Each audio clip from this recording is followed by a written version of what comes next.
제가 자주 사용하는 예화가 있습니다. 어떤 사람이 죽어서 천국에 들어가게 되었습니다. 근데 천국에 가보았더니 생각보다 자기 앞으로 준비된 집이 아주 작고 초라했습니다. 반면에 같은 동네에서 살던 친구의 집은 굉장히 화려하고 좋았습니다. 그래서 이 사람은 생각했습니다. 세상에서 살 때에는 내가 더 잘 살고 좋은 집에 살았었는데 여기는 왜 이래? 천국에 대한 실망감, 또 갑갑함. 여기는 좀 내가 생각하던 곳과는 다른 것 같은데 앞으로 어떻게 살아나가지? 잘못 온 것은 아닌가 하는 두려움이 몰려왔습니다. 그래서 그 궁금증을 간직하고 있다가 어느 날 천사에게 물어보았습니다. 왜 저 친구와 나는 한 동네 또 같은 교회를 다녔는데 천국에 와서 보니 이렇게 서로 살아갈 집이 이렇게 다른가? 어찌해서 이렇게 차이가 나는 것인가? 그 이유를 물어보았습니다. 그랬더니 천사는 이렇게 대답했습니다. 천국에는 원칙이 한 가지 있습니다. 그것이 무엇이냐면 성도들이 죽기 전에 이 세상에서 땅에서 살 때에 보내온 재료를 가지고서만 그 사람의 집을 짓는 것입니다. 이 천국에서 임의로 누구는 좋은 집을 지어주고 누구는 작은 집을 지어주고 그렇게 하는 것이 아니라 각자 자신들이 살아있는 동안 천국으로 부지런히 재료를 보내오면 그것을 가지고 보내온 재료를 가지고 그 사람 집을 짓는 것입니다. 재료가 섞일 일도 없고 남이 보낸 재료를 가지고 이 사람 집을 지어주거나 하는 실수가 발생할 수가 없습니다. 이렇게 대답을 했습니다. 그러자 이 사람이 의아해서 다시 되물었습니다. 아니 내가 언제 저렇게 빈약하고 싸구려 자재들을 보낸 적이 있습니까? 지금 여기 천국에 지어진 내 집이라고 보면 너무 작고 재료들이 값이 싸고 낡고 초라한 것들 뿐입니다. 나는 이런 재료들을 보낸 적이 없는데 왜 여기에 내 집이라고 이런 집이 지어져 있는 것입니까? 반면에 저 옆에 사는 내 친구는 땅에서 살 때 아주 가난하게 살았고 힘들고 어렵게 지냈는데 그 친구는 어떻게 저런 비싼 고급 재료들을 사서 보낼 수 있었겠습니까? 무언가 착오가 있는 것이 틀림없습니다. 혹시 집이 바뀐 것이 아닐까요? 그러자 천사는 이렇게 대답했습니다. 무언가 심각하게 오해를 하고 계시군요. 땅에서 보내는 건축 자재는 실제로 나무나 벽돌이나 못이나 이런 것들이 아니라 그것은 오히려 삶의 전적인 태도와 관련되어 있는 것입니다. 땅에서 사는 동안 어떤 성도가 선을 행하고 남에게 즐겁게 베풀고 섬기고 사랑을 실천하면 그것이 천국에 오면 좋은 건축 재료가 되는 것입니다.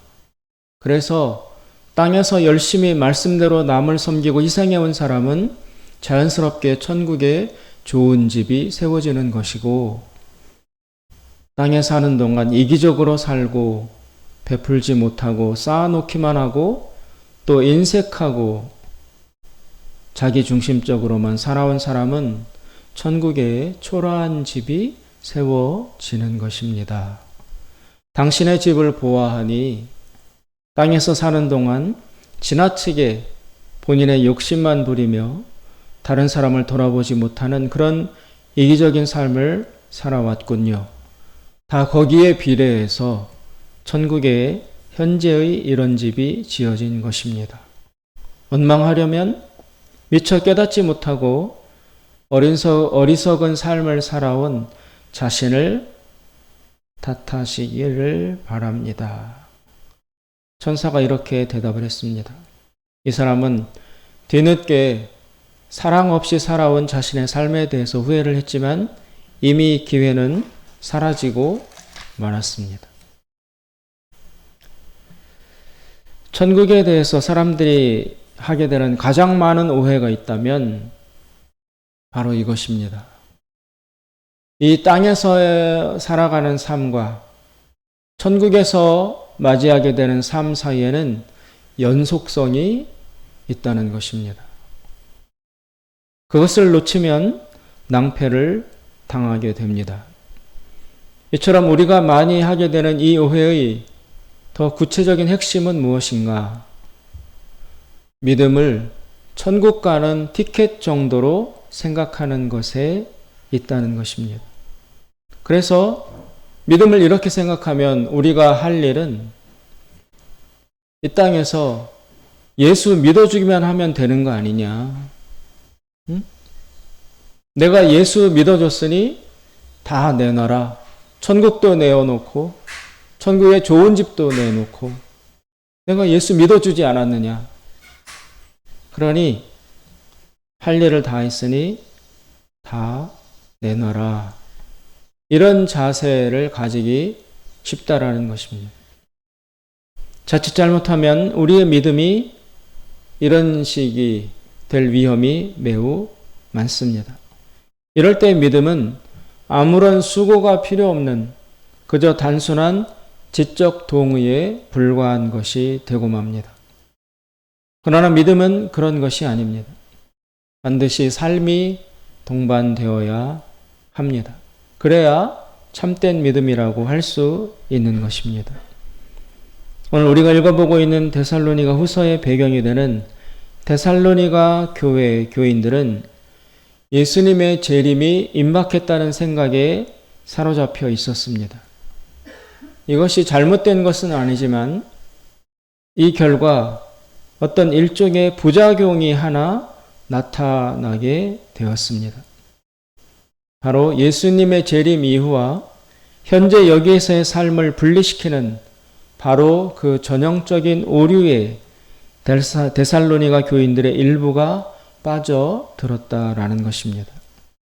그 사람들은 이렇게 생각했습니다. 예수님이 오시면 다 끝일 텐데 지금 무엇하러 열심히 살아야 하느냐라는 것이었습니다. 모든 질서가 무너지는 날이 오고 있는데 지금 무엇하러 질서를 지켜야 하느냐라는 생각인 것입니다. 이러한 이들의 재림에 대한 잘못된 생각은 현실 속에서 게으름으로, 규모 없음으로, 질서 없음으로 표출이 되었습니다. 오늘 6절에 보시면 바울이 이렇게 말씀을 합니다. 6절에 보시면 형제들아 우리 주 예수 그리스도 이름으로 너희를 명하노니 규모 없이 행하고 우리에게 받은 유전대로 행하지 아니하는 모든 형제에게서 떠나라. 여기서 규모 없이 행한다는 것은 게으르다는 말입니다. 성실하지 않다. 바울이 전해 듣기로 데살로니가 교인 중에 일부가 게을러지고 성실하지 않고 최선을 다하지 않는 삶으로 빠져든 사람이 있다라는 것입니다. 그런 사람들을 경계해라. 또 11절에도 같은 말을 합니다. 11절 우리가 들은즉 너희 가운데 규모 없이 행하여 도무지 일하지 아니하고 일만 만드는 자들이 있다 하니 일을 안 한다. 일을 포기하고 불성실에 빠져들었다. 그런 사람들이 있다는 소식을 바울이 듣고 거기에 대한 진단을 내려주고 있는 것입니다. 예수님이 오시면 다 끝이라는 생각은 잘못하면 현재의 삶에 있어서 방종을 낳습니다. 어차피 끝나는 삶, 열심히 살 필요가 없다. 대충 살다가 예수님 오시면 천국에 들어가면 그만이다. 이런 생각에 빠질 수 있다라는 것입니다. 이런 사람들의 오류가 바로 이 땅에서의 삶과 천국에서의 삶 사이의 연속성을 놓쳤다. 바로 그 점에 있습니다. 이것을 다른 말로 하면 주인의식이 없다라는 것입니다. 철저히 소비자 마인드입니다. 믿어줬으니 내놔라. 라는 자세입니다. 제3자적인 위치에 서서 방관하고 그저 얻으려고만 하는 태도인 것입니다. 이것은 바울이 가르친 믿음의 자세가 아니었습니다.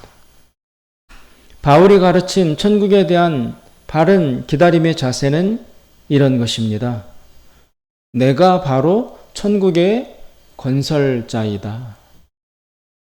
즉, 천국은 내가 만들어서 들어가는 것이다. 하나님의 나라는 나와 상관없이 지어지는 것이 아니라 나의 노력과 나의 참여와 나의 열심을 통해서 하나님 나라가 이루어져 가고 완성되는 것이다. 나와 천국의 건설은 분리될 수가 없다. 이것이 바로 바울이 가르친 바른 믿음과 종말의 자세였습니다. 다시 말해서 내가 책임자이고 내가 주인이라는 것입니다. 천국은 나의 현재 삶과 밀접한 관련이 있을 수밖에 없습니다. 특별히 나의 성숙과 깊은 관련이 있습니다. 천국이란 마치 애벌레가 자라서 번데기가 되었다가 마침내 나비가 되는 것과 비슷한 과정을 통해서 들어가는 곳입니다. 애벌레 상태 그대로 있어서는 나비가 될 수 없습니다. 마찬가지로 우리도 믿음에 있어서 그저 어린아이와 같이 이기적인 복만 구하고 하나님을 의지하여 안전과 평안만을 의탁하는 이런 자기중심적이고 기복적인 신앙에만 머물러 있다면 나비가 되어 날아갈 수 없다라는 것입니다. 즉 천국에 들어갈 수 없다는 것입니다. 성숙해져야만 합니다. 어른이 된다는 것은, 성숙해진다는 것은 그만큼 자유로워진다는 것입니다. 단순히 부모와 선생님의 명령과 강제와 억압에만 순종하면서 자율성을 갖지 못하는 그런 어린아이의 미성숙한 상태에서 벗어나서 스스로 판단하고 스스로 결정해서 행동하되 스스로 책임까지 지는 자세를 갖는 것을 의미하는 것입니다. 즉 자유인이 되는 것이 성숙이라는 것입니다. 그러나 이런 자유를 자꾸만 부담스러워하는 사람이 있습니다. 즉 자유를 포기하는 것입니다. 권리만 요구하고 책임은 지지 않으려 하는 자세, 누리기만 하고 희생을 거절하는 이기적인 태도, 그것을 일컬어서 자유로부터의 도피라고 말하는 것입니다. 자유를 포기하고 자유로부터 자꾸만 도피하려는 사람은 성숙에 이를 수가 없습니다. 그 결과 성숙에 이르지 못하면 나비가 되어 더 높은 자유를 향하여 날아오를 수가 없게 되는 것입니다. 성경이 말하는 천국은 바로 이 나비가 누리는 수준의 자유함 가운데 들어가는 것이라고 말할 수 있습니다. 애벌레 상태에서 누리는 자유, 번데기 상태에서 누리는 자유, 그리고 나비가 되어서 누리는 자유는 질적으로 양적으로 수준에 있어서 큰 차이가 있을 수밖에 없습니다. 어쩌면 이 땅에서 살아가는 우리의 삶은 애벌레 수준의 삶일지 모릅니다. 또 번데기 수준의 삶일지 모릅니다. 그러나 애벌레와 번데기가 장차 자라서 나비가 되기를 지향하는 것처럼 우리는 이 땅에 살지만 나비처럼 훨훨 날아갈 수 있는 자유를 천국에서 이룰 수 있을 것이라고 바라보며 현재를 살아가고 있습니다. 그러나 그 나비가 누릴 수 있는 그 자유에 들어가기 위해서는 미리 연습을 해야 되고 애벌레에서 번데기로 자라가야 하는 성장통을 감수해야 하고 또 나비가 되기 직전에 번데기 상태로 있는 그 어렵고 고통스러운 기간도 견뎌낼 수 있는 인내와 기다림이 요구된다라는 것입니다. 그 이후에야 비로소 나비가 되어 제한 없는 자유, 제한 없는 공간을 헐헐 날아다닐 수 있는 그런 진정한 평화 속에 들어갈 수 있다라는 것입니다. 비유적으로 말하면 천국은 그런 자유인들이 들어가는 나라입니다. 성숙한 자들만이 들어갈 수 있는 곳이라고 할 수 있습니다. 그런데 오늘 데살로니가 교회의 일부 교인들이 보여주는 것처럼 이제 예수가 오면 모두 끝장날 터인데 뭐하러 지금 열심히 살아야 해. 그냥 그날만 바라보며 그동안 누리지 못했던 것이나 잔뜩 누리면서 편하게 지내자. 이런 자세는 천국을 완전히 오해한 것이라는 것입니다. 그들의 생각은 이러했습니다. 다 끝날 텐데, 다 뒤집어질 텐데 무엇을 위하여 헛수고하는가? 지금 저축한들 무슨 의미가 있는가? 다 휴지 쪽이 될 텐데. 지금 쌓아놓은들 무엇할 것인가? 다 흙이나 돌멩이가 되고 말 터인데. 이런 허무주의와 그로 인한 도덕적인 해이를 막기 위해서 바울 일행은 더 열심히 일하는 모습을 데살로니가 교인들에게 보여주었습니다. 7절에서 9절을 보시면 바울이 데살로니가 교회에 있을 때 어떻게 행하였는지를 말하고 있습니다. 7절 어떻게 우리를 본받아야 할 것을 너희가 스스로 아나니 우리가 너희 가운데 있을 때 규모 없이 게으르게 행하지 아니하며 누구에게서든지 양식을 값없이 먹지 않고 오직 수고하고 애써 주야로 일함은 너희 아무에게도 누를 끼치지 아니하려 함이니 우리에게 권리가 없는 것이 아니요 오직 스스로 너희에게 본을 주어 우리를 본받게 하려 함이니라. 너희에게 종말을 살아가는 성도의 자세가 어떠한 것인지를 보여주기 위해서 우리는 더 열심히 살았다. 그렇게 말하고 있습니다. 또 12절에 보시면 이런 자들에게 우리가 명하고 주 예수 그리스도 안에서 권하기를 종용이 일하여 자기 양식을 먹으라 하노라. 부지런히 성실하게 일하고 살아가라는 것입니다. 그렇다면 바울 일행은 왜 그렇게 열심히 살았을까요? 예수님이 재림이 임박했는데 왜 그렇게 살았을까요? 첫째는 아까 말씀드린 것처럼 이 땅에서의 삶과 천국에서의 삶은 연속성이 있기 때문에 그렇습니다. 나도 그 천국 건설의 장본인이니까 나도 그 책임의 일부분을 감당해야 한다는 그런 자세였습니다. 그리고 여기에서 열심히 한 만큼 그것에서 받을 상이 비례한다는 것을 바울은 믿었기 때문입니다. 두 번째는 한 명이라도 더 전도해서 천국에 들어갈 수 있도록 구원해 내기 위해서 바울은 열심히 일했습니다. 바울의 이런 자세는 데살로니가 교인 중에 일부들의 철저한 소비적 마인드와 현격한 대비를 이룹니다.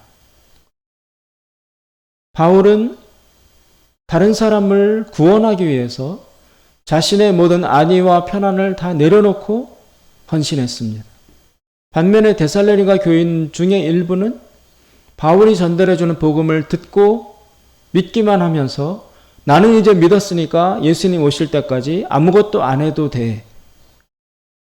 천국만 기다리면 돼. 라고 하면서 게으른 삶을 살아갔습니다. 예를 들면 이런 것입니다. 큰 홍수가 나서 물이 막 밀려 들어오고 있는데 어떤 한 사람은 한 명이라도 더 구출하기 위해서 자신의 안위를 내려놓고 물에 뛰어드는가 하면 또 다른 한 사람은 나는 집이 높아서 안전하니까 그동안 못 보던 텔레비전이나 실컷 보면서 놀아야 되겠다라고 집 안으로 들어 눕는 사람이 있다라는 것입니다. 어떤 사람이 성숙한 자유인입니까?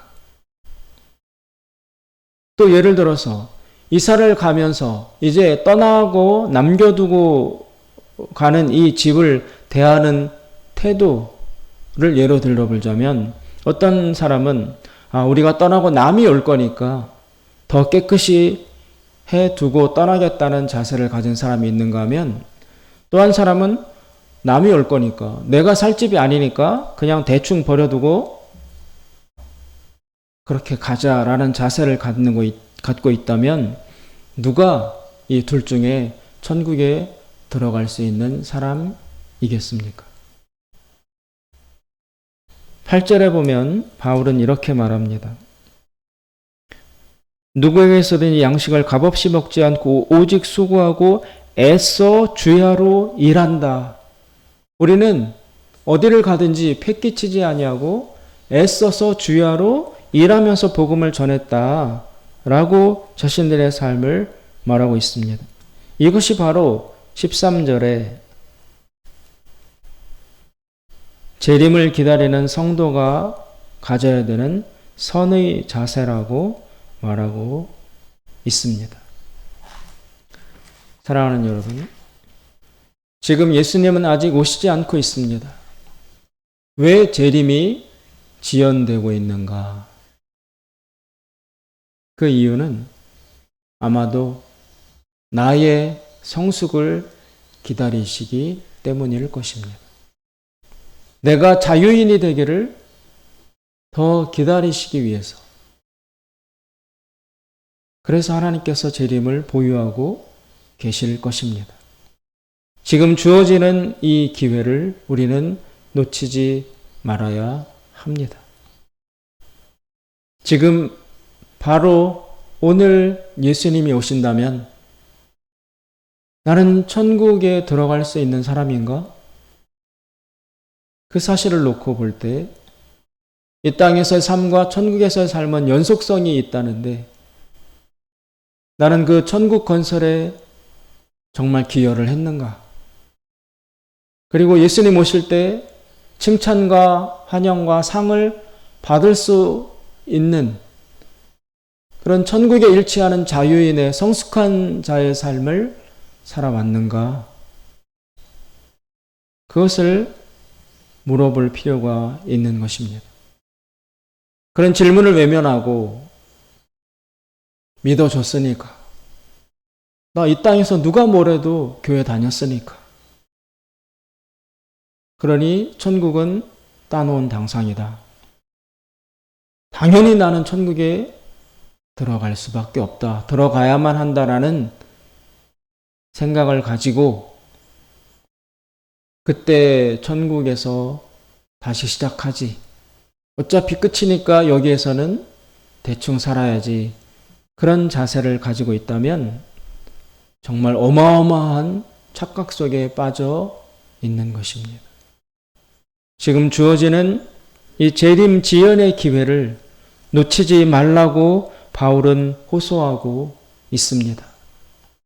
누구는 왜 예수님이 아직도 안 오시냐고, 왜 빨리 안 오냐고 단식하고 조바심을 내고 있지만 바울은 그런 자들에게 과연 지금 예수님이 오시면 당신은 천국 들어가기 합당한가? 라는 질문을 먼저 해보라고.